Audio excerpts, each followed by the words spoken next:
Welcome to the Black Entrepreneur Experience podcast, inside the business, buzz, and brilliance of Black entrepreneurs.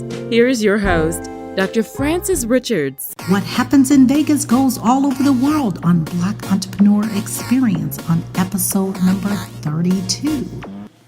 Thank you for joining us for Black Entrepreneur Experience. This is where we shine the light on the most successful Black entrepreneurs in the world.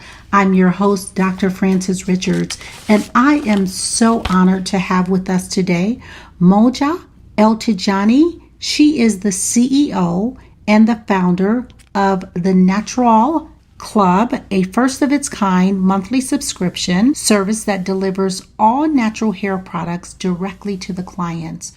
Welcome, Muhga. Thank you for having me, Frances. How are you? I am perfect. You know what? I have given our audience a very brief bio about yourself, but why don't you fill in the gaps and share with our audience what you'd like them to know about your company and yourself? Sure. So I started NaturAll Club from my own pain point. I have really curly hair, and I was just frustrated with the current hair options. The hair products I would buy from the store were leaving my hair dry and unhealthy and brittle. So I just decided to start making my own products using fresh fruits and different oils. And I became hooked. My hair was still moisturized, it was luscious, it was growing. And so I started this in college, and I started to just give my friends some hair products, and it slowly turned into a business. And so NaturAll Club is the first hair company to make hair products out of fresh fruits. And fresh fruits are especially rich in vitamins so that they can moisturize curlier hair types. And that's usually the number one thing that us curly-haired women complain about, is just how dry our hair is. So it's finally a product that is meant for us and created by us. So would you say that your products are primarily for, if I was reading the information, it's primarily for women of color, but anyone can use the products. Would you say it's primarily for anyone that has curly hair only, or anyone that has a natural pattern, natural hair? So it is specially formulated to pack in moisture. So the people who have usually the more drier hair types are curlier hair types, right? So because if your hair is curly, the natural sebum from your hair doesn't go down each strand, right? So it gets trapped in the near your scalp area. And so you're left with drier hair than people with, let's say, straighter hair. So it's formulated to pack in that moisture that we don't normally get. But because it is natural, it does work for all different hair types. And it's just a more natural and healthier way to get vitamins into your hair. So Muhga, tell us about your journey. I was reading something that you were on this career path to become an attorney. So how did you learn so much about hair? And I know you talked about your frustration or your pain point, but tell us about how did you venture into this, into, your business in reference to delivering these hair care products? Mm-hmm. So while in school, I was on a pre-law path. During my sophomore year at the University of Pennsylvania, I went to work abroad in Ghana, and that's where I saw all of the natural oils and different natural ingredients that the women would put in their hair. So I started dabbling with that. That same summer, also went and lived in Sudan for a couple of months, and I was introduced to a henna hair mask, and it's also natural. So I felt that my hair just got so much better within those months that I was. And so when I came back to Penn my junior year, I just cut off my hair, kind of like the big chop, but not all the way. Let me repeat. So when I got back to junior year of college, I cut my hair really short. And I wanted to do that because I wanted to start over and I wanted to start fresh, right? So I wanted to make my own hair products and see how my hair can thrive. And during this process, I was making these private video journals where I would document my growth not only physically of my hair, but mentally. How was I feeling about my hair? What do I love about my hair? And with that, it was like a healing process for me to rekindle my true love for my hair and its natural state. So my roommate at the time, she saw the video and she was like, why don't you just put one of these videos on YouTube? I'm sure one woman can resonate with your experience. And sure enough, thousands of women resonated with the experience, and we started to build this natural hair community where we'd share recipes with each other. And through these recipes, because I was very active, I did all the recipes. I was really consistent with it. But in the comments from my blog, a lot of women said they just didn't have time to make these hair products, right? So I saw a gap in the market. There was no hair product that was offering the fresher alternatives that usually have a shorter shelf life. So I decided to just start NaturAll Club to fill in this gap in the market. And when I did it, I thought it was just going to be a side project. I was still going to go ahead with my career path, but it really started to take off.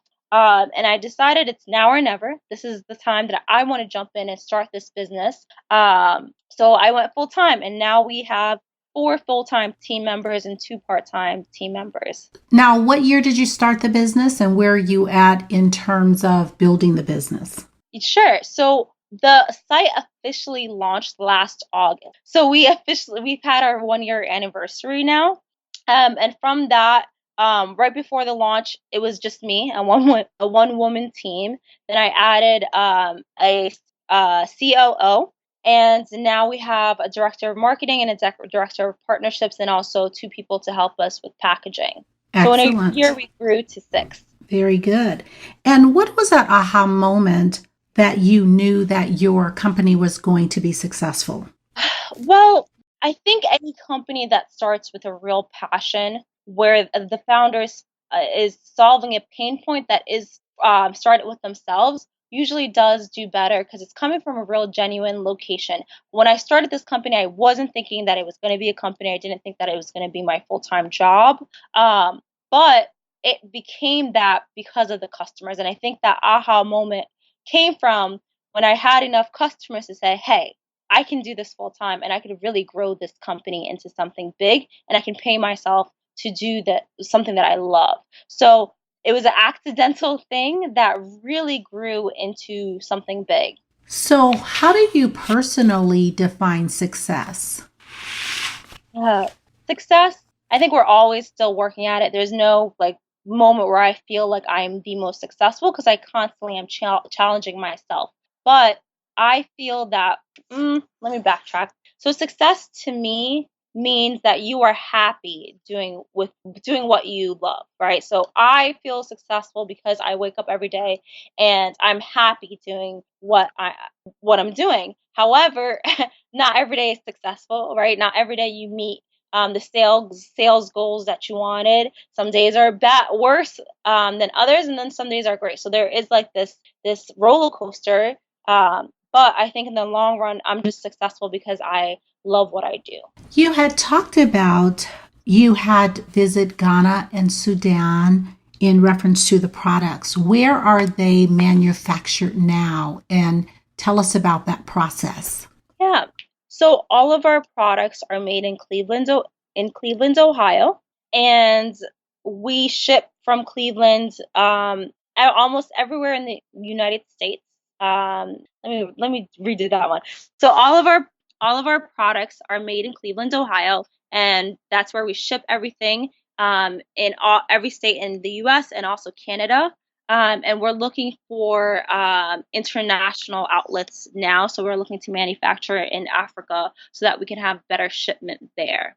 But we do source ingredients from Ghana as well.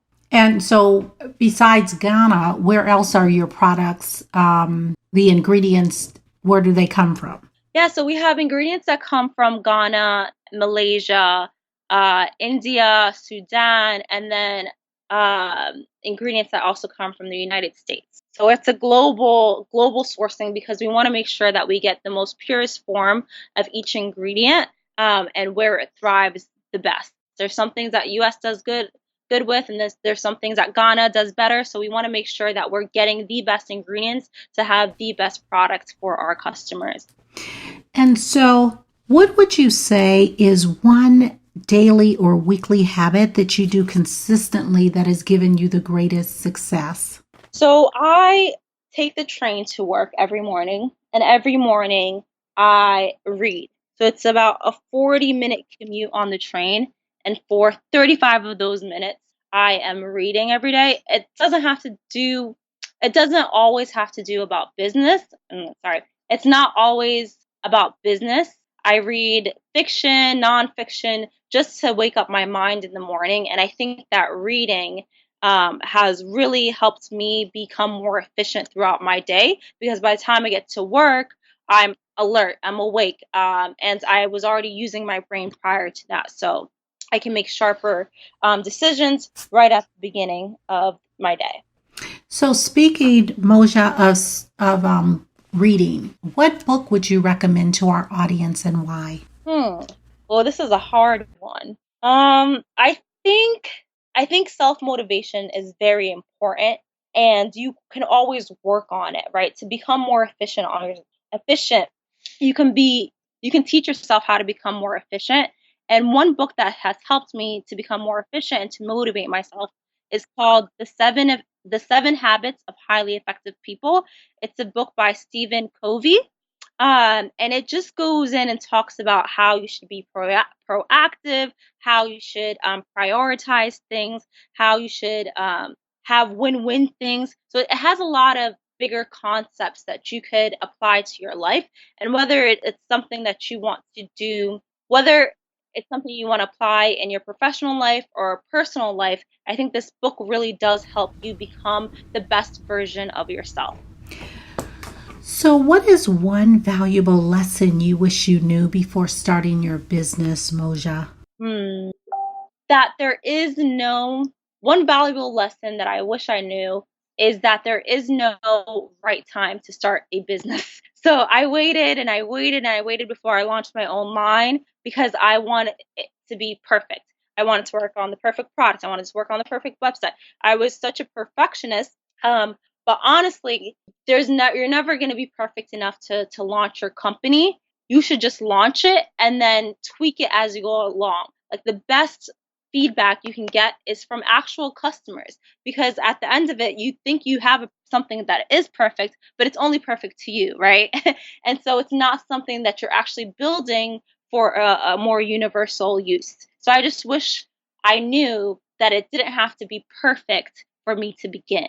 And it'll never be perfect, to be honest. So, is this the same advice that you would give to someone in our audience? They are working a 9 to 5, they want to start a business, they're fearful. What advice would you give them? I would take small steps, but I would definitely start. Starting is usually the hardest thing, because fantasize so much about what you want to do. You're dreaming, you see it, but yet you don't start because you're too afraid, or maybe you're waiting for that perfect time. So once you actually do start, you get into the swing of things, you figure out what you have to do, who you need to talk to, and you can start in small ways, right? So first thing, just research about your market. Is there a market for it? Is this something that you can look forward, could do? Then the next thing you could do is have customer research. You can make a survey on Google Forms or Typeform, and send out the survey to friends or colleagues. Just get more data, right? Something that's not taking too much time away from you, that's giving you more influence to try something new, or it can validate what you're doing as well.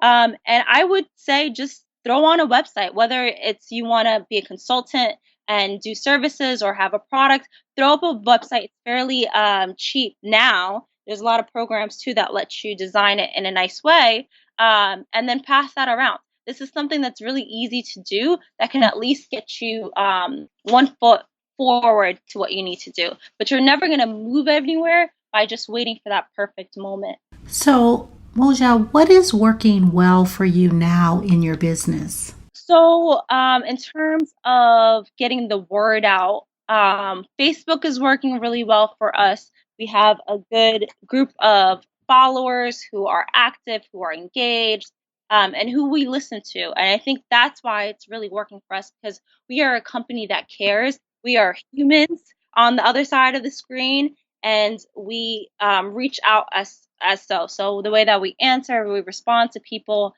it's just so much love that we put out there, and we're getting back now on Facebook. And so, who would you say are your top 2 influencers in life, and what lessons do they teach you? Top 2 influencers. Wow, you're giving me some hard questions, Francis. There's so many influencers I could think of. So I'll choose a personal one that I know, and then another aspirational one. And they're gonna be cliche. Both of them are very cliche, and you'll see why. The number one, personal, it would be my mom. She moved from Sudan, so she did medical school in Sudan. When she came here, her credits didn't count, right? So she is a doctor, and she studied to become a doctor. But when she came here, she couldn't practice that. So what did she do? She could either go find another job or do schooling all over again. She was so passionate that she did her medical schooling all over again, and now she is where she wanted to be. And it did take her a longer time, a bigger hurdle than most people, but she did it. She persevered, and that taught me to also do the same thing.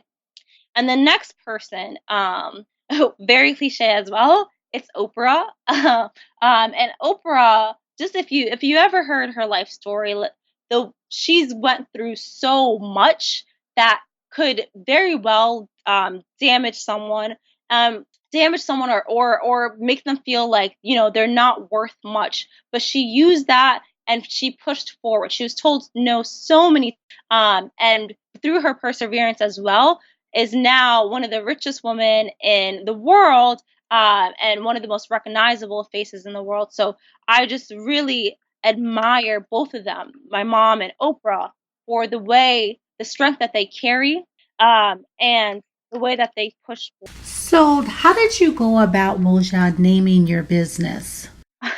So the name, actually, it took so long to do that. I had my whole bedroom wall with post-it notes of different names. I must have had like 500 different names on there, and I was just throwing things on there because I wanted a name that was, but also told about what the product was. And I tested out different names in so many different surveys, sent it out to a whole bunch of people that I knew, people that I didn't know, and finally came down to NaturAll, because our ingredients are simple, and our name should be pretty simple as well. NaturAll came from the fact that all of our ingredients are natural, and I added club behind it instead of just NaturAll because I wanted it to be a community that empowers each other, a community that educates each other, and a community that just shares stories. So that club aspect was important to me, and that's also why I made a subscription service so you can be a part of this club and get monthly hair regimens from us. And with the subscription as well, one of my keys to life is consistency. I really do believe that consistency is the key to anything in life. Like whatever you want to do, just stay consistent, practice little by little. And same goes with hair care. If you're consistent with your natural hair regimen, you will be successful in the long run because your hair is healthier. So it's able to retain more length because it's not breaking off at the end. Let's shift gears for a moment here. What is the worst moment in business, and what was your takeaway, Muhga? Worst moment. I think every entrepreneur goes through a slump where they just ask themselves, am I doing the right thing? Should I stop? Should I quit? Am I over my head? And that over my head part, I remember I was in Cleveland, Ohio. We just got this small office space, and there was this 1 month that sales were not taking off. We couldn't reach our customers, and we were running really low on funds. I remember sitting, actually, I was underneath my desk. I was just sitting underneath my desk, just thinking of ways where I could okay, maybe if I get a part-time job, maybe if I do this, I was just thinking of ways to keep this business afloat because, okay, maybe this month isn't the right month to hit people. Maybe our timing was off. Maybe our marketing was subpar. But I knew that if I just kept sticking with it, it's going to click. Something's going to go viral. The right person's going to see it and we can do it. But it was that moment under that desk that was just really difficult when I'm just asking myself, should I continue or stop while I was ahead? So, yeah, that was kind of the worst moment. But looking back at it, it really did make me stronger because it's not meant to be easy. Anything worth having is going to be easy, but it is so rewarding. You go through that and come out on the other side doing pretty well. So you mentioned setting up your company in Cleveland. Was that the best city for you to launch the business? Cleveland's ecosystem for entrepreneurship is growing. It's a company that, I'm sorry, it's a city that's trying to grow. It's trying to bring more people to it, and it's also trying to empower its residents. So for me, starting my company there was the best decision because I had so much help. You could talk in Cleveland, you could send a message to any CEO, and they will have a coffee date with you. They will connect you to whoever you need to connect to. I felt that the people were so accessible and so willing to help. And so it was just a blessing for me to be there at that stage of my company because it was so easy for me to give up if I did not have that support. So I'm very thankful for Cleveland and for helping me out. And so, how did you get that information? This is the first time that I'm hearing about Cleveland in terms of being a great environment. I know that there are so many other cities that are launching tech startups or just startups, whatever. You know, you have Utah, of course, we know Silicon Valley. So, how did you get that information coming from? Because I believe you were in Pennsylvania, right, for school and ended up in Cleveland. So how did that journey take place? Yeah, so I wanted to work for a consumer products company because I had the idea of making hair products in the future. I didn't know that it was going to be so soon, but I wanted to learn how to make a consumer product or be in the consumer product industry. So Cleveland has some consumer product startups, and so I went there. And it was through a program called Venture for America. They take recent entrepreneurs, or sorry, Venture for America. Venture for America takes recent graduates and puts them in different startups so that they can learn. So I chose the Cleveland as a city that I wanted to go learn in, and I chose a specific startup so I can learn from them. And in that startup, I learned how you source ingredients, how you manufacture ingredients, how you talk to buyers, how you connect with different partners, and also how you market a new consumer product. All of this was very foreign to me. And because it's a startup, I wore many hats and got to dabble in a lot of that. And it gave me a leg up when I did decide to go full time with my own company. Now, you know, Muhga, one of the key principles or questions that a lot of people want to know is about capital, raising capital.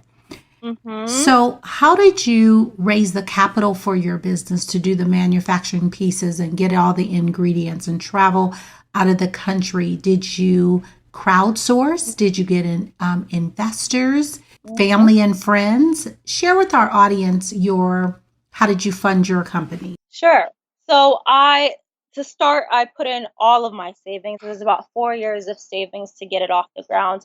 I also had a crowdfunding campaign that got about $10,000. And then throughout the year, we won over $120,000 in grants from different business competitions. So I would pitch my company, and we usually would come in first or second place. And those business competitions added up. So, is that a strategy that you would suggest someone else do in reference to launching their business? The same strategies that you used? It depends. It depends on if you are competitive like me. But it is one way to get free money, right? So we don't have any investors. We haven't given out any equity outside of the team members of our company. So it's one way to take control of my company and to grow it in the way that I see it growing. And so if you want to grow maybe faster or get money quicker, you might want to go the investor route. But it depends on what you want to do and get out of it. I was just very blessed to be able to get into good business competitions and do well. But it is also very time consuming. So that's that factor as well that you have to consider if that's the route that you want to go. So, for someone that's looking for those competitions, where is the best place or resource to find it?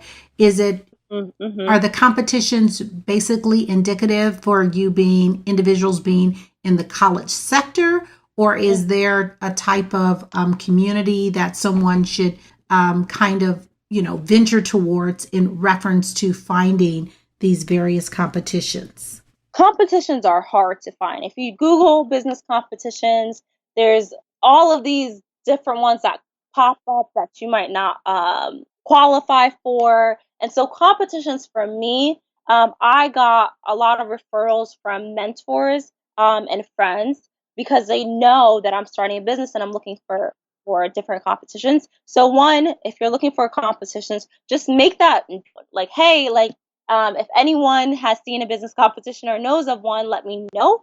Because a lot of times people hear about it, but they don't know that that's what you're looking for, right? So speak up for what you want. And then the second thing is join any startup groups that you can find. There's so many Facebook groups right now that are like tech startups or beauty startups focused. So find whatever industry that you're in and join it. A lot of times members would just share information all the time. And also with any listservs too. Like I'm in the Philadelphia Startup League listserv, and they'll list like any local competitions that are happening. So you have to put it out there that you're looking for these things, and then two, be active in searching for groups that have this information because there's a lot of competitions out there, but you might not find it. Oh, a website that also lists some competitions and accelerators is f6s.com. So F6S is supposed to stand for founders. So F and then like 6 letters and then S, founders. I don't know. I don't know what the founder was thinking when he thought of that website. But it is actually really helpful for new entrepreneurs to get the lay of the lands of different things that are for them. And so, what would you say, Muhga, is the biggest challenge being an entrepreneur today for you?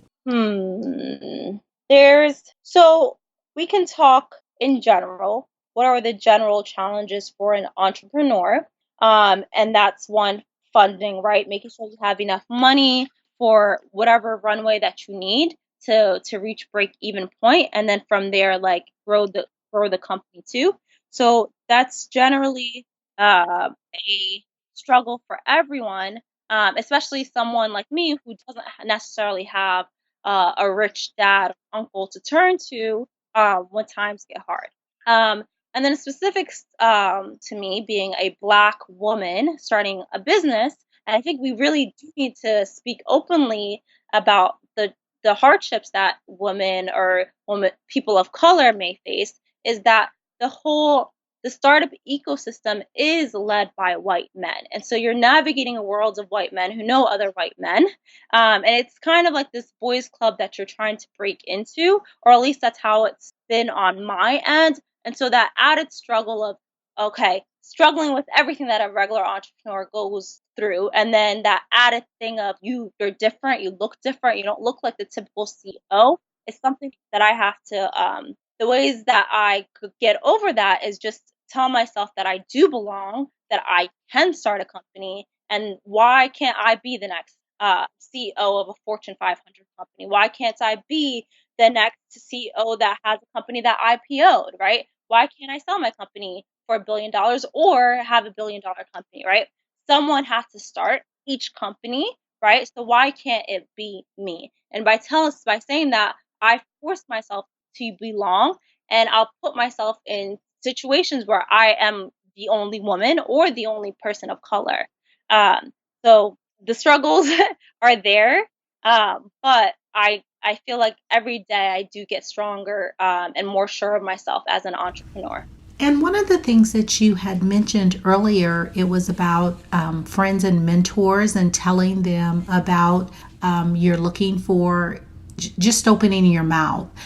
And how would you talk to our audience about actually finding a mentor? What do you look for if you are starting this business or you have the desire to start a business? What do you look for in terms of finding a good mentor? A good mentor, okay, at different stages. So when you are just thinking about your idea, right? You shouldn't overlook your friends as mentors. So just having a positive person in your life who might not know anything about startups but believes in you is so important. And we often overlook that type of mentor in our life, right? Just someone that's positive energy, tell us to keep going, right? So once you start your business, you want to look for someone who's just a couple of steps ahead of you, right? So maybe a year out in your industry, and so that they remember all of the things that they went through to start, right?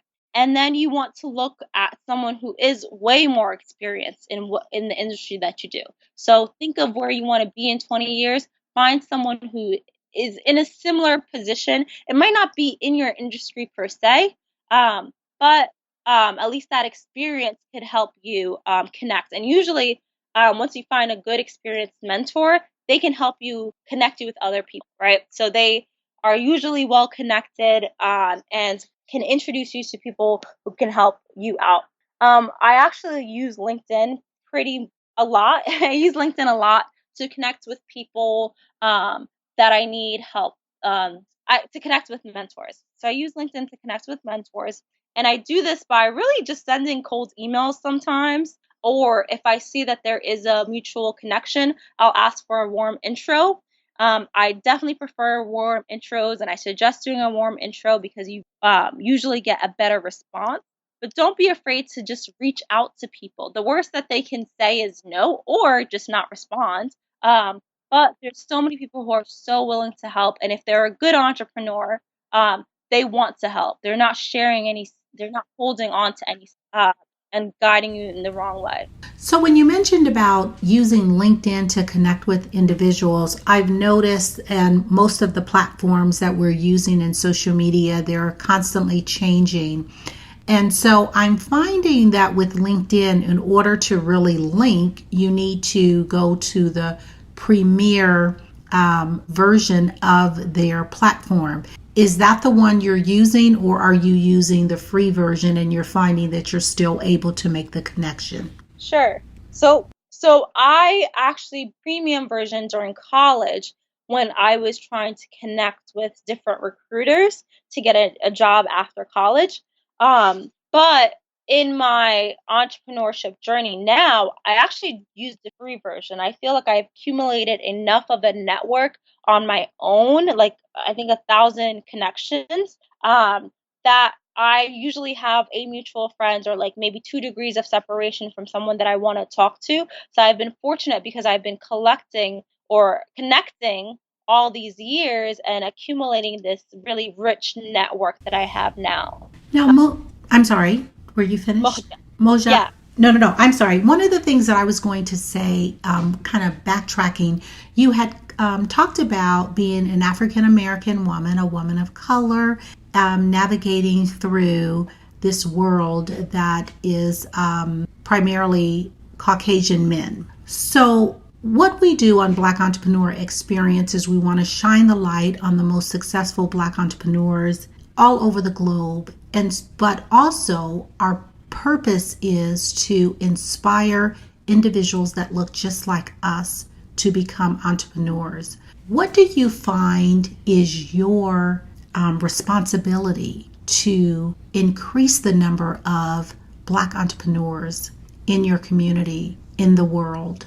so for me, I want to be present. I want to show people that, hey, there's someone who looks like you who's killing the game. Not to say that I'm killing the game, but I want to show people that you can do this and you can aspire and reach higher as well. So what I do is I speak a lot, so I go to different conferences, usually conferences that are centered around Black people, African people, what have you, and I will go there and present and share my experience and share my journey. And even doing a podcast like this is to show your listeners that, hey, we're out here and we're trying, and you can do it too.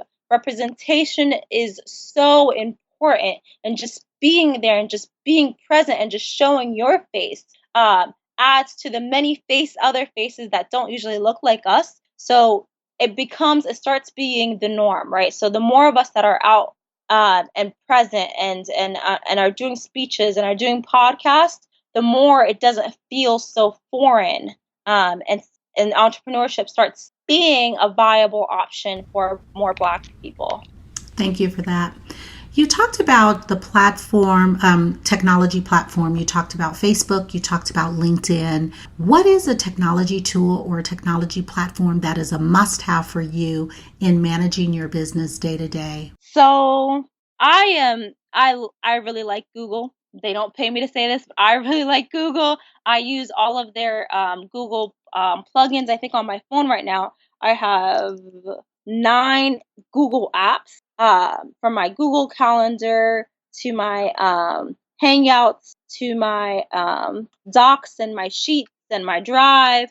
And so I like to stay connected. I actually don't even use Word. I have like everything on my Google Drive because I can access it anywhere. So if I left my computer and I'm at a friend's house, I can go on their computer and all my work is there. So that tool is such a must-have that keeps me organized and it keeps me on schedule too, because a lot of times the Google Calendar integrates with so many different apps as well. And so I'm constantly just organized and know exactly where I have to be at all. So yeah, a must have is just like the Google apps. So, Moja, if you had to do it all over again, would you stick to the same industry or change? And based on your answer, tell us why. I would stick with the same demographic. I am helping people who look like me. I'm helping Black women, and I'm also helping women with curlier hair types, right? So, from a variety of different races who are often overlooked and underserved in the hair care market because these larger companies don't really care about your hair texture and your different hair needs, right? And so I am serving this demographics. And if I'm not doing a hair product, I might do like a skin product that tackles our dark spots. I might do different clothing, but things that are solve a pain point for this. I believe that like as Black women, we also need to have things for ourselves and more mainstream. I want to bring Black America, and so I think I would stick with it, but maybe choose a different industry. NaturAll Club didn't work out. So, if you conducted this interview, what is the one question that you wish I would have asked you, Moja? And I'd like you to answer that question. This one's a hard one because you asked a lot of good questions, Francis. Oh, thank you. And I didn't pay her to say that. So something my father always asked. I kind of alluded this into the success question. Instead of just asking, "Are you successful?" I would word it, "Are you happy?" And I think that when people see you as an entrepreneur who seems like they have it all, who made a Forbes 30 under 30 list, a lot of times you kind of equate success to happiness automatically. And so a question that I would ask any entrepreneur, whether they're just starting out or they have $1 billion company, is, are you happy? Was it all worth it? And I think for me, I am happy. And I'm very blessed to be very happy of what I'm doing. But I don't think that I was happy throughout the whole journey. But now I really am. And by asking myself, am I happy throughout the journey? I was able to pivot when I wasn't happy. And a lot of times that was because I wasn't staying true to myself or true to my demographic. And that question really did center me into being honest with myself and being honest with my customers. And I think that was the key to success. So thank you for that, Muhga. I've added that to my list of questions, and I said, how do you keep your happiness through the journey? Yes. Thank you for that. Very powerful question. So I'll tell them I stole it from Muhga. Listen, can you share with our audience a parting piece of advice that you want to offer? Start. Just start. Whether it's you want to exercise more, start. Go for a little jog, do a yoga in the house. Whether it's you want to start a business, like I said, do a survey, get some more research, start. Whether you want to learn how to cook, right? Start with some cereal. There's little ways to get to your big picture. The only thing that you have to do is start, and you can't get anywhere unless you start. If you just are trapped in your minds of what ifs, or but what if I fail? So I'm not going to start. You're not going to live life to your fullest. So my last parting advice to you, the listener, who is probably on here because you are already motivated by something is making you listen to an entrepreneur. I want to just tell you that I am here for you, that Frances is here for you, and we are rooting for you to start. So we've come to the part of our podcast where we call it the Fun Facts Lightning Round. I'm going to ask you a series of questions, and I'd like you to give us very quick answers. Are you ready? Okay, I'm ready. All right. And if there's something that you choose not to answer, feel free to say pass. All right. The last movie you saw? Girls trip with my high school friends. It's 4 of us, including me. So it was just perfect because the movie was about us in the future, basically. You relax doing what? Reading. Your favorites? No, go on. I said reading anything. Oh, reading anything. Sorry about that. Your favorite singer or rapper? Alicia Keys, since I was in 5th grade. And even more so now that she's all barefaced and all natural. And she should be our next ambassador. So if you're listening, Alicia, please reach out to NaturAll Club. Your favorite dance song? Say that again? Your favorite dance song? Ooh, okay. This is going to sound weird, but I like Thunder by Imagine Dragons because it's just a really weird song. And so my weird dances look all right with it. And what food, Muhga, you eat every week, no matter what? Homemade hummus. I just had that for lunch today. And your favorite month? June, because it's my birthday, but it's also when summer starts and people are out and about and the world just seems more lively. So we thank you, Muhga, so much for joining us on Black Entrepreneur Experience. But before we close, can you share with our audience what is the best way for them to connect with you and to support your business? Sure. So to buy our products, let me do that again. If you want the best hair product, go to naturallclub.com. That's the word natural with the extra L, club.com. And just for your just for your listeners today, we do have a discount code, and it's Frances. So nice. and you get 25% off if you use the code Frances, FRANCES. Oh, wow, cool. Helping you out. Thank you so much. Well, that is a wrap, and you have that code for you to get 25% off the products. Thank you so much. Thank you for listening and subscribing to Black Entrepreneur Experience. We would love for you to leave a review and rating on iTunes and share with your friends. For show notes and more episodes, go to www.beepodcast.com. Join us next Wednesday, and remember, green is the new black. So keep your bank accounts and your business in the black.